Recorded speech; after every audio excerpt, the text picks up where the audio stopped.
Hello students, इस video में NIS class 10th गृह विज्ञान कक्षा 10वीं का जो गृह विज्ञान जिसका कोड है 216 उसका हम देखेंगे कौन कितने चैप्टर्स कट गए हैं जो आपको नहीं पढ़ना है। उसके बाद हम देखेंगे क्वेश्चन का जो पैटर्न है, मतलब कितने क्वेश्चन किस तरह से आएंगे वो देखेंगे। उसके बाद एक शॉर्ट सैंपल पेपर देखेंगे। तो जैसा कि आपको पता है कि आपके गृह विज्ञान में टोटल जो है 22 पार्ट थे। इस बार एनआईएस ने 40% सिलेबस जो है खत्म कर दिया, काट दिया है, जो कि असाइनमेंट्स के लिए था, टीएमए के लिए था, जो कि आपने असाइनमेंट बना के दे दिए होंगे। ठीक है। तो टोटल 7 पार्ट जो है, 7 पार्ट आपको सिलेबस में जो है नहीं पढ़ना है। और कक्षा की बात करें, जो सार्वजनिक परीक्षा होगा जो कि अप्रैल 2024 में आप दोगे, उसमें 60% पढ़ना है आपको। ठीक है। पार्टों की संख्या जो है 15 पढ़नी है। अब क्या पढ़ना है? तो इसमें मॉड्यूल की बात करें तो पहले मॉड्यूल में जो है 4 इकाई है। पहला इकाई जो है, पहला चैप्टर है गृह विज्ञान क्या है, वो आपको पढ़ना है। दूसरे यूनिट हमारा भोजन में 2 है, पार्ट 2 पार्ट 3 है, वो आपको नहीं पढ़ना। पार्ट 2-3 के बाद जो 4 और 5 है वो आपको पढ़ना है। ठीक है। इकाई 3 की बात करें हम, हमारी सेहत में, तो स्वास्थ्य जो है नहीं पढ़ना है।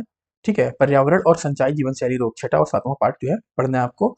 उसके बाद लास्ट इकाई जो है चौथा, उसमें फाइबर से कपड़ा जो है वो आपको नहीं पढ़ना है। उसके बाद कपड़े की देखभाल और रखरखाव, फैब्रिक फिनिश जो है आपको पढ़ना है। मॉड्यूल 2 की बात करें अगर हम, तो इकाई 5 जो है उसमें 13 जो है नहीं पढ़ना है, और जो 12 है वो पढ़ना है। यूनिट 6 की बात करें तो 14 नहीं पढ़ना, 15-16 पढ़ना है, 18 जो है नहीं पढ़ना, 17-19-20 जो है आपको पढ़ना है। और 8वें यूनिट में जो है आपको कोई भी रिडक्शन नहीं है, मतलब 21 और 22 दोनों जो है पढ़ना है। अब हम देखते हैं क्वेश्चन पेपर का जो पैटर्न है वो कैसा है, मतलब क्वेश्चन पेपर जो है आपका किस तरह से आएगा, मतलब नंबर ऑफ क्वेश्चंस कितने होंगे। ठीक है। तो आपको पता है कि इसमें जो है 2.5 घंटे का पेपर होता है, 85 नंबर 85 मार्क्स का जो है होता है। ज्ञान वाले क्वेश्चन 21 जो आएंगे, 21 क्वेश्चन आएंगे, मतलब 21 नंबर के आएंगे। समझने अंडरस्टैंडिंग वाले क्वेश्चन जो है 23 नंबर के आएंगे, और आवेदन रिक्वेस्ट वाले जो है 21 नंबर के आएंगे। अब हम मेन जो चीज़ है जो समझना है वो देखते हैं हम। प्रश्न के प्रकार, तो दीर्घ उत्तरी जो है लॉन्ग आंसर जो है 5 अंक वाले जो प्रश्न है वो 2 आएंगे, तो 5 को 2 से गुणा करोगे तो 10 होगा। उत्तर जो है शॉर्ट आंसर है ना, वो 3 अंक वाले जो होते हैं वो 4 नंबर के 4 क्वेश्चन आएंगे, तो 12 जो है नंबर के ये बने। अति लघु उत्तरी जो है, जो 2 नंबर वाले होते हैं वो 10 क्वेश्चन आएंगे, तो 10 को 2 से गुणा करोगे तो 20 नंबर ये बने। तो पहला जो आपका लिखने वाला आपका ये सारा कुछ आ गया, दीर्घ उत्तरी। ठीक है। संस्कृत उत्तर हो गया आपका, अति लघु उत्तरी हो गया, ये आपके इतने क्वेश्चन हो गए। टोटल 16 क्वेश्चन आएंगे 42 नंबर का। ठीक है। चलिए उसके बाद हम देखते हैं सेकंड टाइप का, जिसमें एमसीक्यूज वास्तुनिष्ठ प्रकार के क्वेश्चन 1 नंबर वाले 19 आएंगे। आपको पता है कि एनआईएस ने इस बार क्या किया है कि 20% एमसीक्यूज दे दिया, मतलब जो वास्तुनिष्ठ होते हैं वो 20% आएंगे इस बार। तो 85 का जो है 20% निकाल के इन्होंने एक तरह से 19 क्वेश्चन जो है दिए हैं। ठीक है। वास्तुनिष्ठ प्रकार दो दूसरा प्रकार है। दूसरे प्रकार में 2 नंबर वाले क्वेश्चन आएंगे, उसमें एक स्थान की पूर्ति है, कॉलम पैराग्राफ वाला, केस आधारित प्रश्न आएगा, एक शब्द वाले प्रश्न आएंगे, सही गलत का और मिलान वाले भी क्वेश्चन आएंगे। ठीक है। तो 12 क्वेश्चन जो है इस तरह से आएंगे, 2 नंबर के, तो 24 नंबर ये हो गए। तो 19-24 मिला के 43 नंबर हुए। 43 और 42 जो है 85 नंबर का बनेगा। ठीक है। उसके बाद हम कठिनाई के हिसाब से देखें तो कठिन क्वेश्चन जो है 17 नंबर के आएंगे, औसत 43 नंबर के, आसान जो है 25 नंबर के आएंगे। अब मेन जो चीज आपको ये भी समझना है कि पहला जो इकाई है उसमें 2 नंबर का आएगा, क्योंकि एक ही चैप्टर है। दूसरी इकाई में जो है 15 नंबर का। ठीक है। और जो 7वीं इकाई है 16 नंबर का, ये जो 2 इकाई है सबसे ज्यादा नंबर के क्वेश्चन आएंगे। बाकी देखिए 12-12, 8-12, 4-4 के आएंगे। ठीक है। तो ये आपने देख लिया किस तरह से है। अच्छा, एक बात और बता दूं आपको कि एनआईएस ने क्या किया है, जैसे आपको बताया कि मैंने 20% जो है एमसीक्यूज क्वेश्चन आने हैं। अब 20% का मतलब मान लीजिए 20 नंबर है एमसीक्यूज के, समझाने के लिए मैं बता रहा हूँ आपको। 20 को इन्होंने 2 पार्ट में डिवाइड किया, 10 और 10 को। अब 10-10 का क्या फॉर्मूला है, जिसमें से 10 क्वेश्चन जो होगा आपका, उसमें कोई भी ऑप्शन नहीं होगा, मतलब 10 एमसीक्यूज होंगे। मान लो पहला एमसीक्यूज लिखा, उसका A option, B option, C option, D option, ये टी ऑप्शन तो दे दिए। लेकिन बाकी के जो 10 क्वेश्चन होंगे उसमें क्या आएगा, एक तो ये आएगा ही आएगा, और करके अथवा करके एक और ऑप्शन दे देगा क्वेश्चन, ये वाला करो या ये वाला करो। कैसे आएगा अभी हम देखेंगे, आपको समझ आएगा। तो हर एक क्वेश्चन के टाइप में आपको 20% का फॉर्मूला देखने को मिलेगा।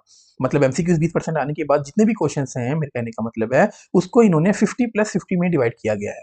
50% जो है उसमें आपको ऑप्शन मिलेगा, बाकी के 50% में कोई भी ऑप्शन नहीं मिलेगा। तो चलिए मैं आपको दिखाता हूँ कि कैसे जो है आपको ऑप्शन मिलेगा। तो देखिए आपका ये सैम्पल पेपर है।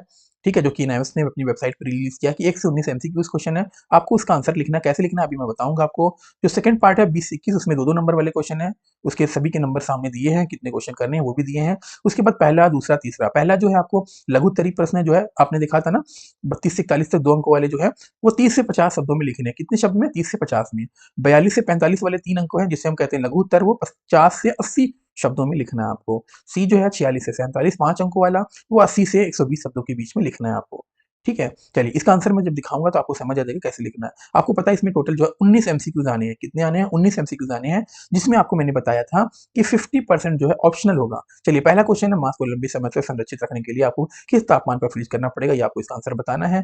ठीक है? कैसे इसका आंसर लिखना है मैं आपको बता दूँ, आपको लिखना है आंसर में उत्तर लिखना है, ठीक है? उत्तर पहले का पहले का मान लो आपका बी सही है तो बी, उसके बाद आपको यहाँ पर बी में मान लो 10 डिग्री सेल्सियस से 50 डिग्री सेल्सियस है, तो आप ये भी लिख सकते हो 10 डिग्री सेल्सियस से 50 डिग्री सेल्सियस, तो ये भी आप लिख के छोड़ सकते हो। अगर ये नहीं लिखना, आप सिर्फ इतना भी लिख सकते हो कि पहले का बी सही है, तब भी आपका सही आंसर माना जाएगा। वैसे इतना पूरा लिख दोगे तो ज़्यादा टाइम लगेगा नहीं, अपना अच्छा लगता है, ठीक है? सेकंड क्वेश्चन आपका इसी तरह से आप देख सकते हो, इसका एक ऑप्शन आपको इसी तरह से लिखना है, अभी आंसर सभी का बताऊँगा। अब देखिए थर्ड क्वेश्चन जो आपका यहाँ पर है, थर्ड क्वेश्चन में इन्होंने ऑप्शन दे दिया, तो ये देखिए तीसरा क्वेश्चन जो है पहला ऑप्शनल क्वेश्चन आया है कि आप ये करो या ये करो, अथवा करके और करके, ठीक है? तो आपको टोटल जो है आधे क्वेश्चन जो देखने को मिलेंगे। तो दो पहला क्वेश्चन तो देखो मिल गया आपको ये, है ना ऑप्शनल वाला। उसके बाद चौथा देखिए कोई ऑप्शन नहीं है, पांचवें में देखते हैं कि कोई ऑप्शन नहीं है।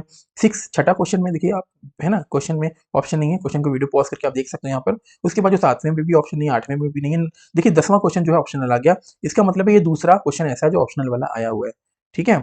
चलिए उसके बाद 11वें क्वेश्चन में भी आप देख सकते हैं यहाँ पर ऑप्शन आया, मतलब तीसरा क्वेश्चन है ऑप्शनल वाला। चलिए 12वां क्वेश्चन आ गया, ये भी ऑप्शनल है, तो ये चौथा क्वेश्चन हो गया, ठीक है? चलिए आगे चलते हैं हम। 13 क्वेश्चन जो है ये 5वां हो गया, ठीक है? उसके बाद ये छठा क्वेश्चन हो गया। चलिए इसमें कोई ऑप्शन नहीं है। उसके बाद 15, 16, 17 देखिए ये इंपॉर्टेंट क्वेश्चन है, हर बार ऐसे क्वेश्चन आते हैं, ये वाला जरूर करना आप, ठीक है? 18वां क्वेश्चन हो गया और ये आपका 19 क्वेश्चन हो गया, ठीक है? चलिए 20वां क्वेश्चन अब हमने क्या देखा था कि 20वें क्वेश्चन से जो है टोटल आपको क्वेश्चन जो अब आएंगे उसमें दो क्वेश्चन देंगे, ठीक है? दोनों को एक एक नंबर में बांट के देखिए, पहला यहाँ पर रिक्त स्थान की पूर्ति 1 नंबर का, दूसरा रिक्त स्थान की पूर्ति 1 नंबर का। पहला क्वेश्चन आपकी माँ ने ताजा केले खरीदे लेकिन कुछ दिनों के बाद ये सभी काले हो गए, यह किसके कारण हो सकता है, ये आपको यहाँ पर फिलअप करना है। दूसरा क्या है, अचार खराब होने से बचाने के लिए हमें कभी भी नहीं रखना चाहिए। कैसे नहीं रखना चाहिए वो आपको पता है, आप इसका आंसर लिख लीजिए। लिखने के बाद मैं अभी आंसर दिखाऊंगा, आप मैच कर सकते हैं। चलिए 21वें क्वेश्चन में भी देखिए यहाँ पर आपको सही गलत बताने के लिए आया है। यहाँ पर 4 क्वेश्चन देखने को आपको मिल रहे हैं, ठीक है? कथन 4 कथन है, आपको बताना है इसमें से क्या है, ठीक है? इसमें कोई भी देखिए यहाँ पर लिखा नहीं है, बस सही गलत बताना है आपको। तो इसका मतलब है कि इसमें 4 और है 2 नंबर का, तो एक क्वेश्चन जो है यहाँ पर आधे नंबर का है, ठीक है? तो आधा-आधा मिला के टोटल 4 का होगा। अब देखिए 21वें में ऑप्शन है, अगर आपको पहला नहीं करना तो आप ये वाला कर सकते हैं, इसमें भी 4 है, ठीक है? चारों को मैच करना है, मैच आधे-आधे नंबर के हैं यहाँ पर। चलिए आपको बताना है कौन सा सही है इसमें। उसके बाद 22वां क्वेश्चन आप देख सकते हैं यहाँ पर सही विकल्प यहाँ पर दिए हैं, यहाँ पर संबंध बताना है, ठीक है? दूसरा क्वेश्चन यहाँ पे इसका पार्ट है ये अथवा करके इसमें भी आया हुआ है, ठीक है? चलिए इसका सही ऑप्शन बताना है एक। इसी तरह 23वां क्वेश्चन देख सकते हैं, आपको मिलान करने के लिए कौन सा मिलान है, 2 नंबर का है, या करके ये वाला भी क्वेश्चन आया है। तो इस बार इनैस ने काफ़ी अच्छा किया कि आपको या करके अथवा करके दिया है, आपको काफ़ी अच्छा रिस्पॉन्स मिलेगा इससे, ठीक है? चलिए आगे देखते हैं। 25वां क्वेश्चन आ गया आपका यहाँ पर, जिसमें आपको जो है ज़्यादा ऑप्शन देखने को मिलेंगे। जैसे देखिए 27वें क्वेश्चन में टोटल एक पहला है, दूसरा है, तीसरा है, चौथा है, पांचवा, छठा, 6 है। आपको सीधे-सीधे कितने करने हैं? 4 करने हैं। तो कोई भी 4 कीजिए, एक जो है आधे नंबर का होगा, तो आधे को अगर 4 से मल्टीप्लाई करोगे, गुणा करोगे, तो 2 नंबर इस तरह से बनेंगे आपके, ठीक है? 28वां क्वेश्चन आप देख सकते हैं। अब देखो 29वें में भी आपको 6 क्वेश्चन दिए हैं, 5वां एक अगला, छठा क्वेश्चन अगले पेज पर है, तो 4 क्वेश्चन इसमें भी करने हैं। सॉरी इसमें आई थिंक 5 ही दिया हुआ है, 5 क्वेश्चन है, इसमें 4 ही करने हैं, ठीक है? अब देखिए यहाँ से आपको क्वेश्चन आंसर आ गए, आप यहाँ से इसके क्वेश्चन आंसर लिखोगे, ठीक है? 2-2 नंबर वाले 30 शब्दों में लिखने थे, हमने देखे थे। चलिए आगे देखते हैं हम इसके क्वेश्चंस को। अनुभाग बी आ गया, सारे आंसर लिखने हैं आपको। देखिए और करके आया हुआ सारे ना, तो 50% एक ऑन एवरेज जो है ना, उसने कहा कि इस बार हम ऑप्शनल क्वेश्चन देखेंगे, मतलब देंगे, तो आप लोग के स्टूडेंट के लिए काफ़ी अच्छा है इस बार, आप अच्छा स्कोर कर सकते हो। चलिए, अभी सभी के आंसर देख सकते हैं यहाँ से आप वीडियो को पॉज़ कर के। चलिए, मैं दूसरी बात ये बताना चाह रहा था कि जैसे इन्होंने ऑप्शनल किए हैं ना कि 50% ऑप्शनल क्वेश्चन्स आएँगे, तो ऑप्शनल का मतलब ये है कि जैसे मान लो कोई पहला क्वेश्चन है, उसके 2 ऑप्शन हैं और पहला जो क्वेश्चन उसका पहला पार्ट है, वो आपका है पहले चैप्टर से, तो दूसरा जो उसका ऑप्शन होगा ना या करके, वो भी पहले ही चैप्टर का होगा। ऐसा नहीं कि दूसरे-तीसरे चैप्टर का दे देंगे वो। तो इस भ्रम में ना रहना कि आप कोई चैप्टर छोड़ दो। आपको सारे चैप्टर्स करने हैं जो-जो इन्होंने आपको मेंशन किए हैं कि ये पढ़ना है, जो मैंने सबसे पहले बताया था आपको। ठीक है? तो आप सारे चैप्टर्स पढ़ोगे।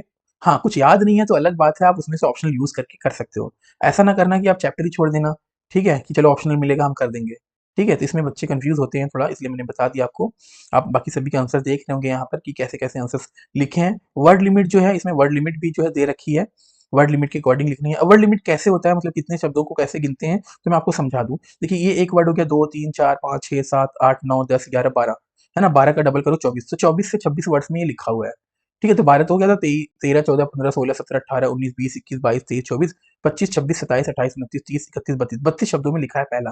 ठीक है, तो इस तरह से आप जो है अपने वर्ड्स को काउंट कर सकते हैं, काउंट करके जो है बता सकते हैं। ठीक है? चलिए, मैं सारे आंसर दिखा रहा हूँ आपको धीरे-धीरे।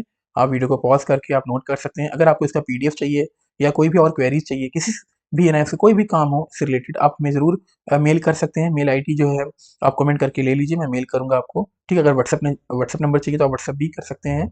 ठीक है? बेहतर ये है कि आप हमें जॉइन कर सकते हैं। जॉइन करने से आपको सारे अपडेट्स, जितने भी क्लासेज़ हैं 1 टू 1, आप हमसे कर सकते हो। ठीक है? चलिए, आप देख सकते हैं इन सभी के आंसर यहाँ से। ये 45 हो गया आपका। वर्ड लिमिट देख सकते हैं, वर्ड लिमिट काफ़ी इम्पोर्टेंट है आपके लिए। ठीक है, वर्ड लिमिट से क्या होता है कि टीचर को भी प्रॉब्लम नहीं होती कॉपी चेक करने में।